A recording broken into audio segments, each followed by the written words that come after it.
Okay, great.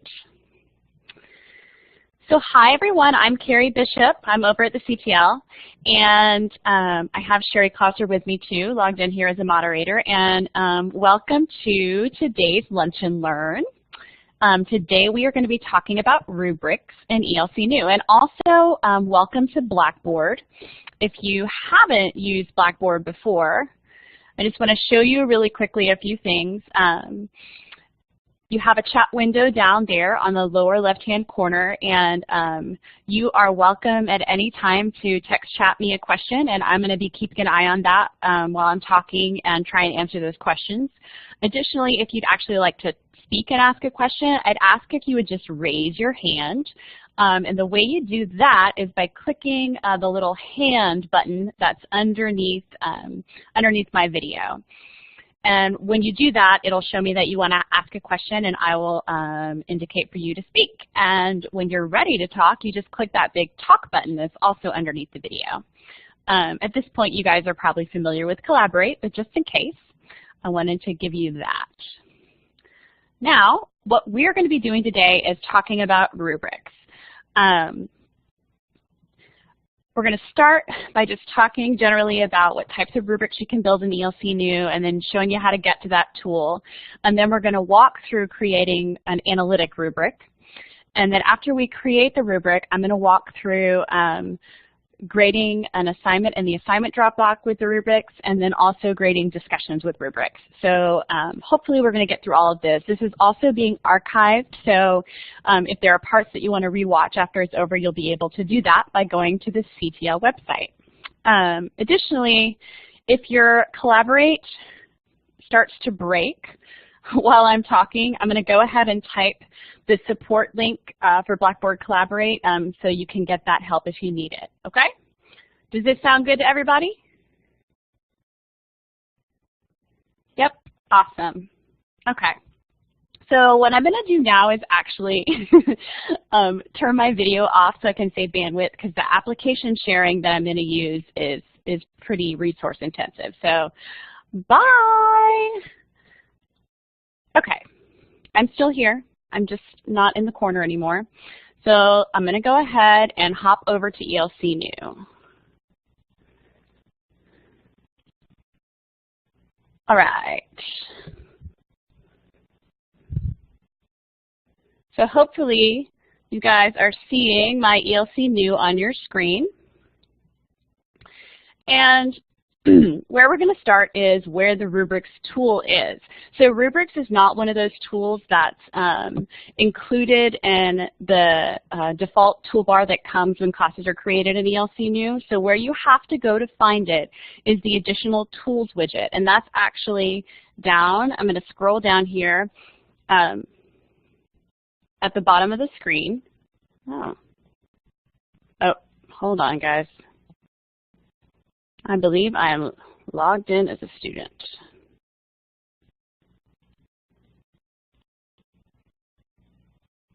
Yep, I am. Sorry about that.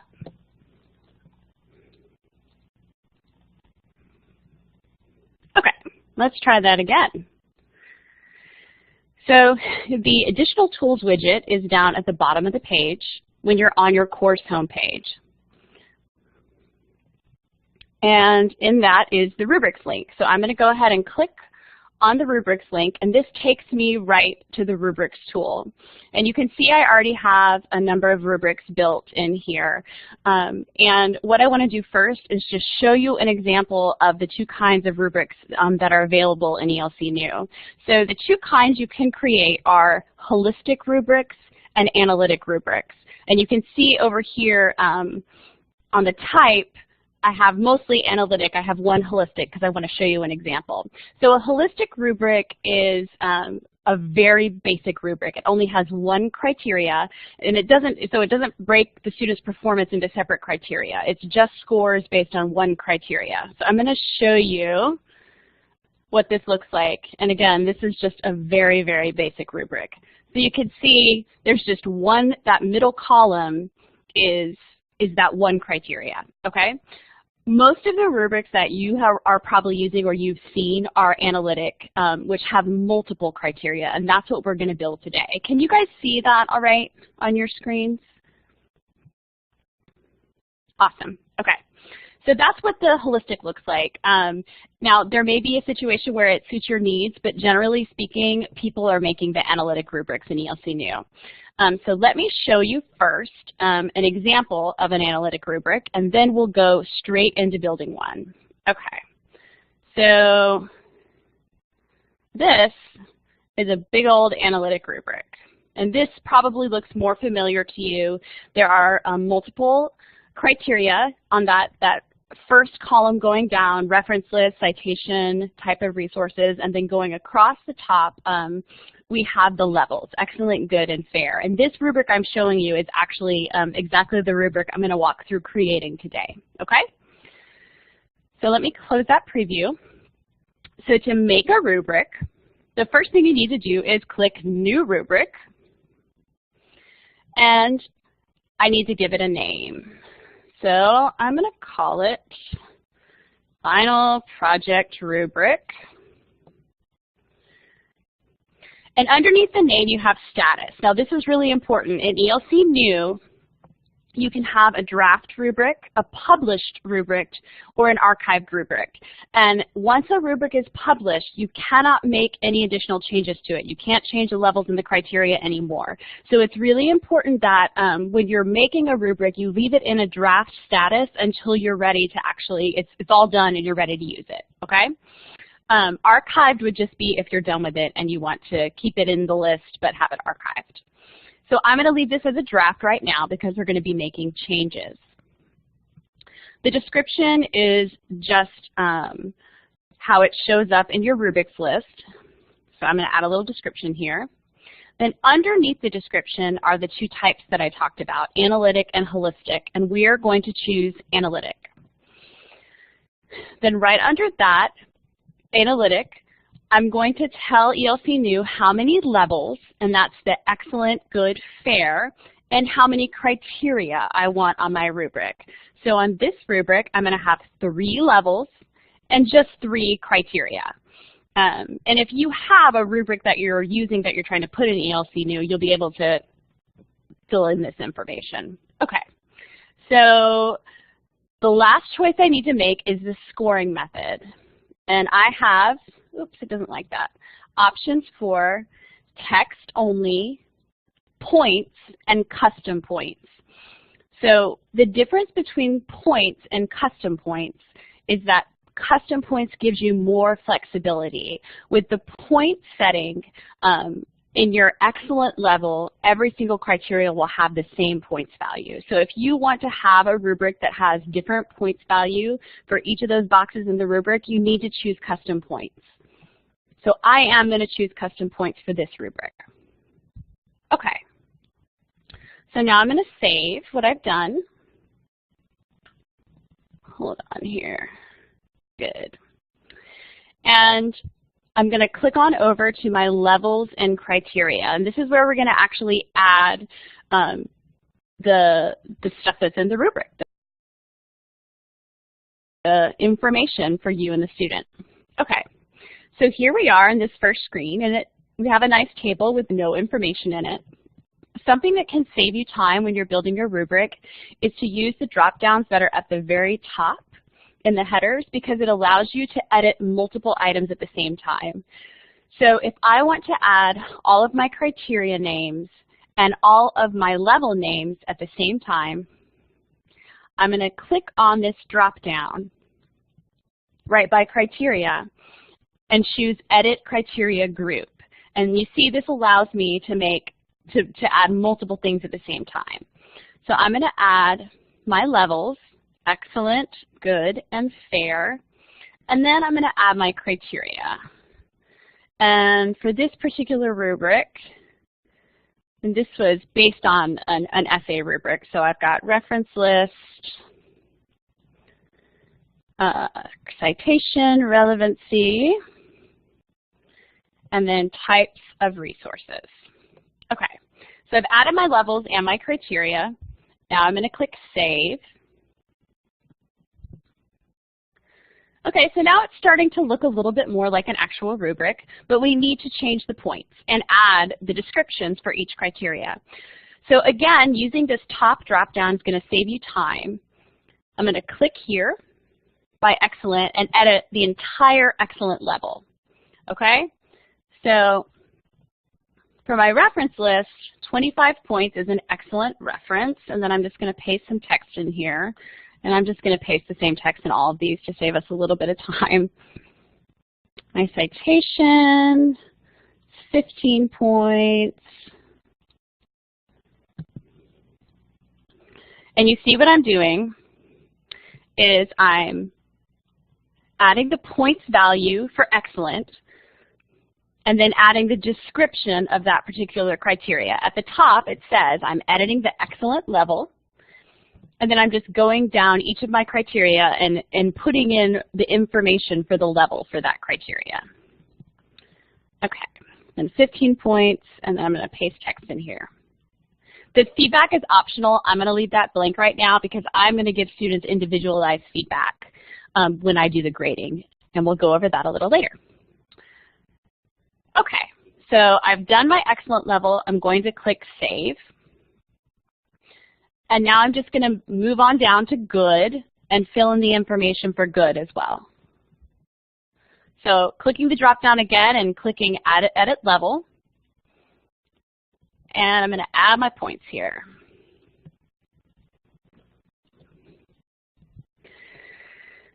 Something that you want to make sure when you're creating a rubric for an assignment is that your rubric totals up to be the same amount of points. The maximum points that the rubrics can give a student is the actual points value for that assignment.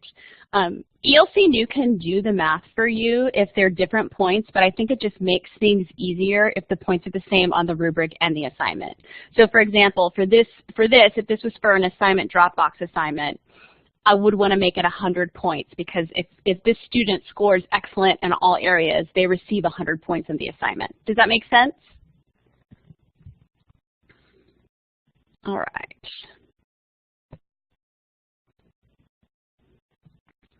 So I'm in my fair area now, and I am going to just add my points.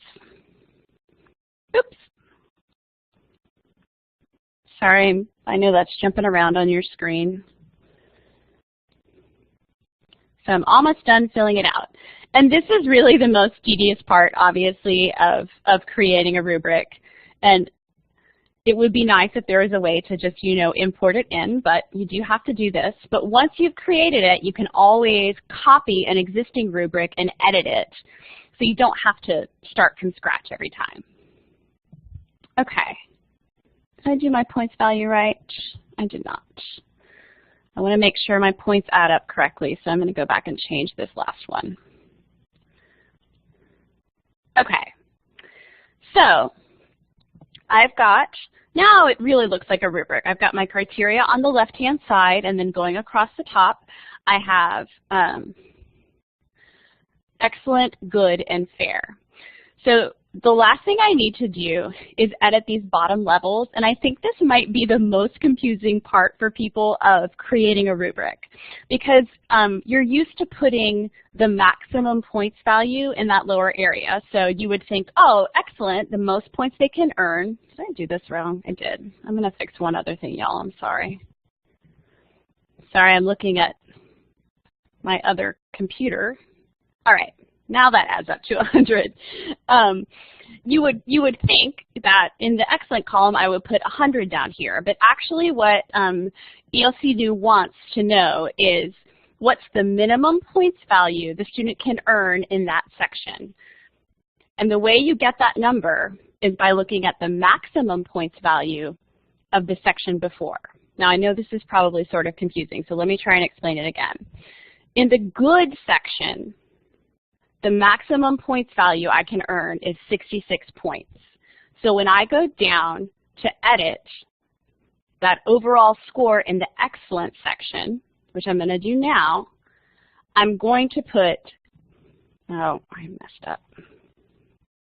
Okay, my apologies. So the maximum points value the student can earn in the good section is 85 points. So when I put that overall score in the excellent section, I'm going to put 86 because that's the minimum point value the student can earn. So then what it says at the bottom there is excellent, 86 points or more. Does that make sense? Or have I just totally confused everyone? Okay, good. So now it says excellent or more, and I need to do the same thing over here. The maximum points value a student can earn in fair is 65 points, so when I edit that overall score for good, I'm going to put 66.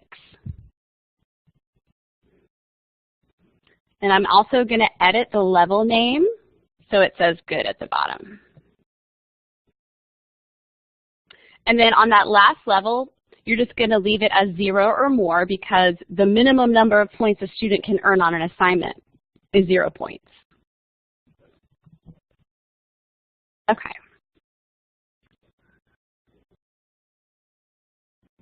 So are there any questions about the creation part?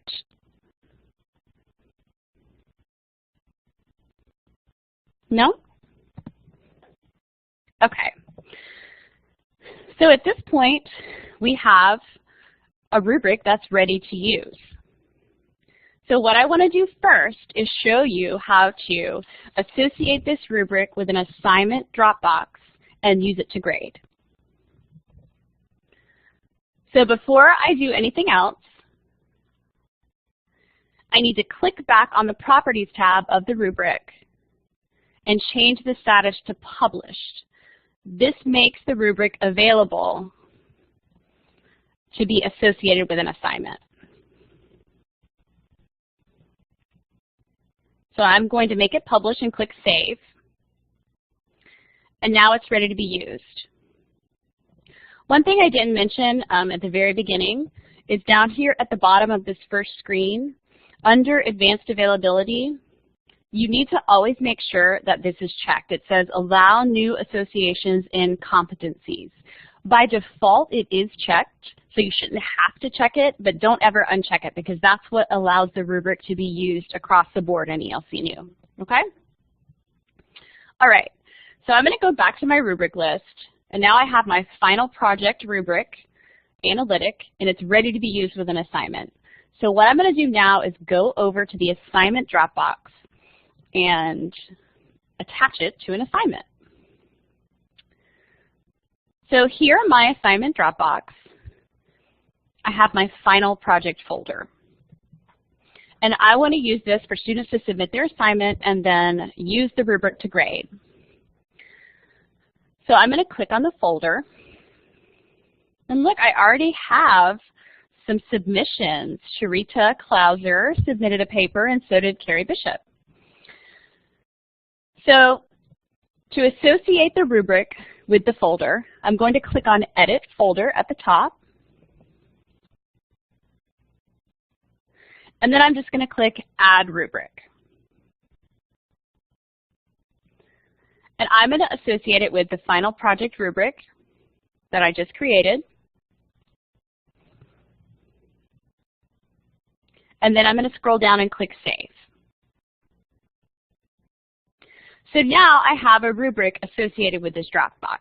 You'll notice also that this Dropbox is associated with a grade item, and that's really important. If you want to use the rubric to send grades to the gradebook, you need to make sure that you have a grade item for this particular assignment that's linked to the Dropbox folder, and I've already done that here. So I have a grade item called Final Project, and it's associated with this folder. So I'm good to go. So there's my rubric. I'm going to go back to my folder list. And then I'm going to click on the Final Project folder so I can see the files that students have submitted. So at this point, I am ready to grade.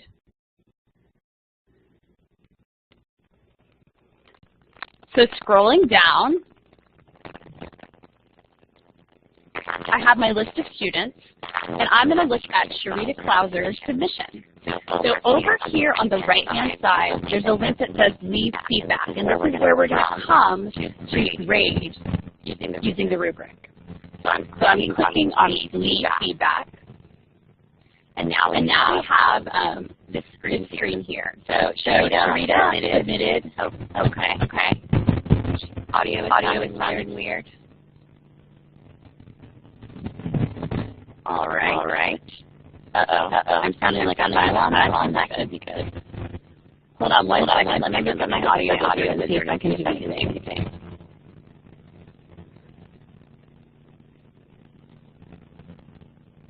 All right, hang on one second, y'all.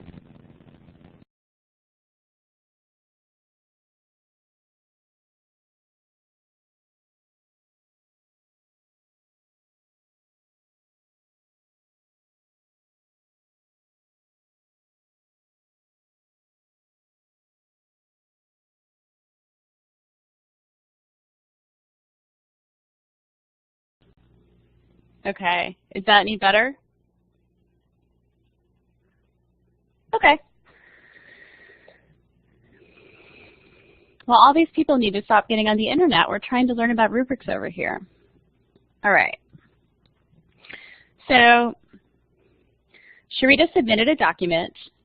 Here I am in my Leave Feedback screen. If this is a PDF, I could just open it up right here on the screen. It's a Word doc, so I'll have to actually download it and open it. But over here on the right-hand side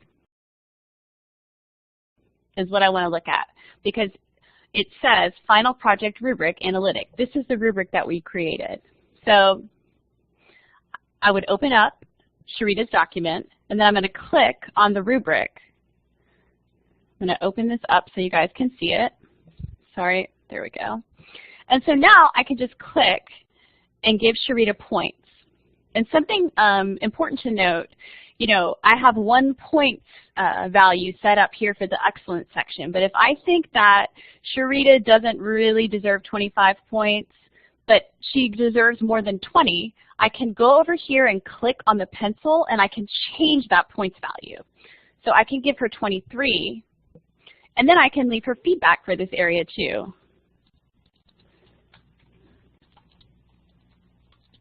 Okay. Now, obviously, you can just click. Yeah, Sherry, I totally will try that.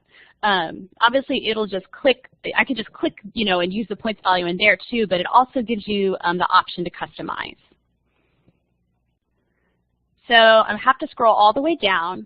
So something else important about this screen, at the very bottom, it has an overall score area, and you have radio buttons that you can click here. Don't click those because it's already added up your score for you. So Sharita got a 98. If I click down here, it's going to change that. So don't click anything in that bottom row. So 98 points. Looks good. I'm going to click Save and Record.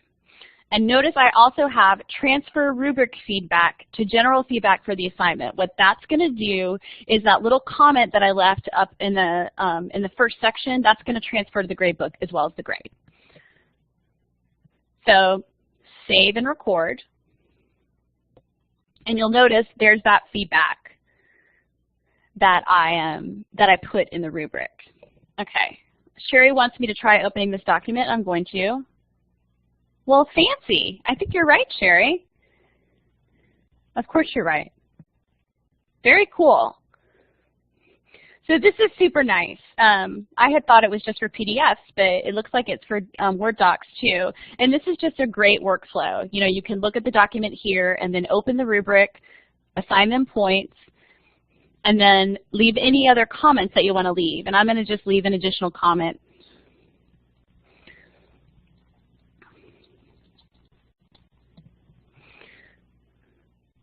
And now I'm going to save. And at this point, if I wanted to, if I had another student that needed to be graded, I could click on these next student and previous student buttons up here to navigate through. And it could take me to another student. So here, I've already graded Carrie Bishop's submission, but you see, you can navigate that way. So if you have a lot of students that you're having to use the rubric for with the assignment Dropbox, this is a really, really nice interface to use. So I'm going to go ahead back to my folder submissions. And what I want to do now is go over to the gradebook so you can see that that grade had been transmitted. And you'll notice too, instead of saying leave feedback, now it says feedback left. And the little speech bubble has little rays of sunshine behind it because you left happy comments for your student. Okay, so I'm going to scroll up here and go to my grades area. And there you can see under Final Project, it transferred the grade I put using the rubric to the gradebook. So, and that's it. I think the rubrics work really well with the assignment Dropbox. Does anyone have any questions about how that works? Ooh, one other thing I wanted to tell you. I'm going to go back over to the assignment Dropbox. In the grade book, the student can't see the graded rubric. That's the one thing that that would be nice. This interface just transfers their grade and the feedback that you left. But what it does do is gives them a link in the assignment Dropbox to see the graded rubric. So if Sharita was to go to her assignment Dropbox now and look, she would see a link that said view feedback, and it would show her the comments and the graded rubric. So some people like to leave in the comments, and I'm going to click on where I was leaving feedback for Sharita, to leave a note that says, visit the assignment Dropbox to see the graded rubric, if you want the students to see the graded rubric. Because those comments go to the gradebook, so it just reminds them that it's there. Okay? Are there any questions before I move to discussions? Yeah, it's nice. It works really well. And I think once you get it set up, it's great. Okay. So I am going to go, I'm going to save my changes here. Whew. And I am going to go back to my rubrics area. Actually, I'm going to go to my grades area. So let's talk about discussions. The discussions and the rubrics there are a few more steps to get it set up to use it for grading. And so then there are a variety of ways to do it. So what I'm going to walk you through today is what I think is the best way to use the rubrics tool with discussions for both the students and the instructor. And to do that, the difference here is that instead of just associating the rubric with the assignment, we need to associate the rubric with the discussion, but we also need to associate it with the grade item. And the reason for that is it allows you as the instructor to have a nice workflow, but also allows the student to see the graded rubric. So what I'm going to do first is go to Enter Grades, and I'm going to find my discussion post assignment, okay? So I've got a discussion post that's associated with a grade item, and I want to use a rubric to grade it. So the first thing I need to do is associate a rubric with the grade item. So I'm in my grade book. Oops, let me go back. I'm so sorry. I need to go to Manage Grades for this part, and then click on the actual grade item. So I'm in Manage Grades, and now I'm clicking on Discussion Post Assignment. And what I need to do is go here and add my rubric. So same thing as before. I'm going to click Add Rubric. I've already got a rubric here, so it's associated. And notice this assignment is worth 100 points. And that's how much my rubric adds up to. This is really important again, and if you don't put the points value in there, eLC-New is going to force you to do it. So make sure to remember to do that. So I've got a rubric associated with the grade item. Now I need to associate it with the discussion. So I'm going to click on the discussions link in my navigation bar, and here is my discussion post assignment. So what I'm going to do is click on the pencil over here on the right-hand side, And then I'm going to go to the Assessment tab. Same thing. I need to put the score is out of 100, and I need to add the rubric here. Now, I've already added it, but we click the Add Rubric button. Now, you'll notice also this discussion post is linked to that discussion post assignment grade item, so that's important. So I've got a discussion post that's linked to the grade book, and then I've associated the rubric with both the discussion post and the grade item. So that's the first thing you have to do. Any questions about that? Okay. So now comes the fun part, which is actually grading the assignment. So what I'm going to do here is open two browser windows. So bear with me for a second. Hopefully my screen isn't going to get too angry when I do this. I think I'm still logged in here. Yes, okay, good.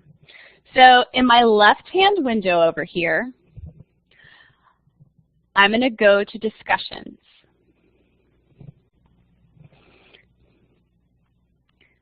And then I'm going to click on this little ruler that's on the right-hand side of that assignment so I can assess the topic. So I've located the post I want to grade, and now I'm going to click on this ruler. And here I am. On my right-hand window, I'm going to go to the grade book.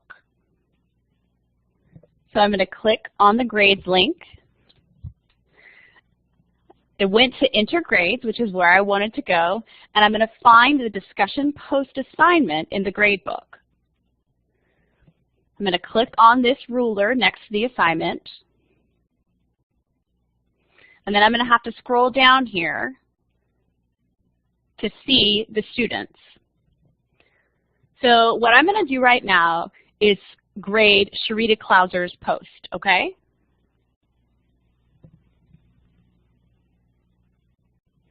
So to do that, I'm going to click on Topic Score under Sharita's name.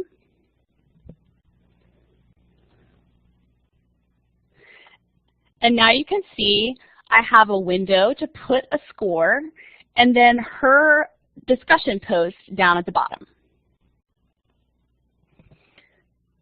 Then on my right-hand window, in the Grades window, I'm going to click in this assessment column, this little ruler button in Sherry's row. And what this gives me is the rubric. So now I am going to read Sherry's post over here on my left-hand side, and then I'm going to give her points on the rubric. So I've given her points, and I'm noticing that the sum is 85. She's gotten 85 points.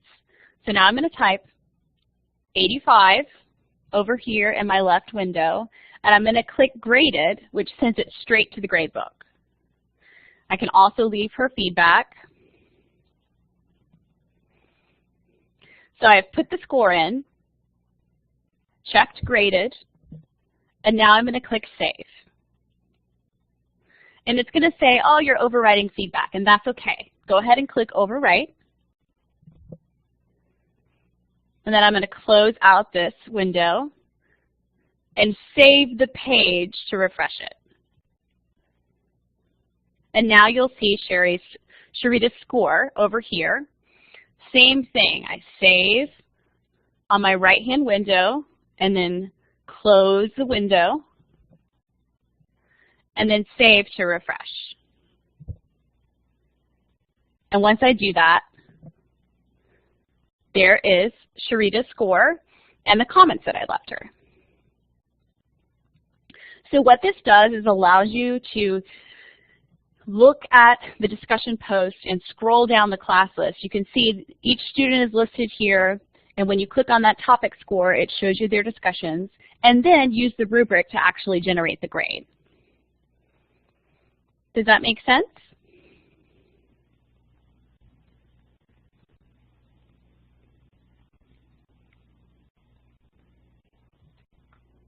Yes?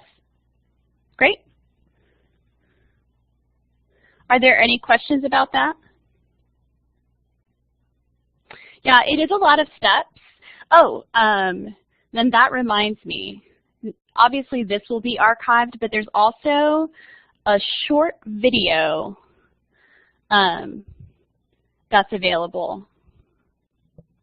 And I'm going to put this in our chat window, where a woman just goes over how to do what I just outlined, opening up the two windows, opening up grades. Oops, let me move that over here so it's not on top of us.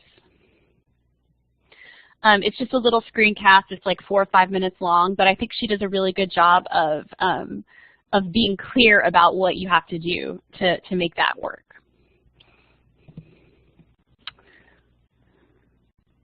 Okay.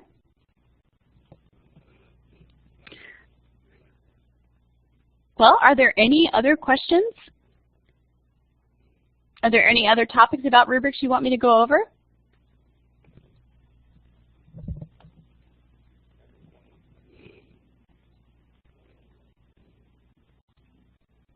All right.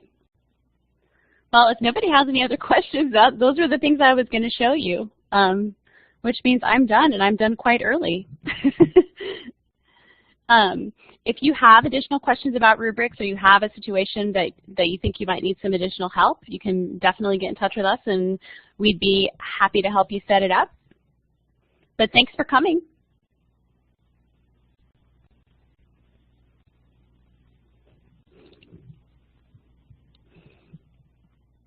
Yes, and come back next week for our next Lunch and Learn. Sherry, what's our topic for next week?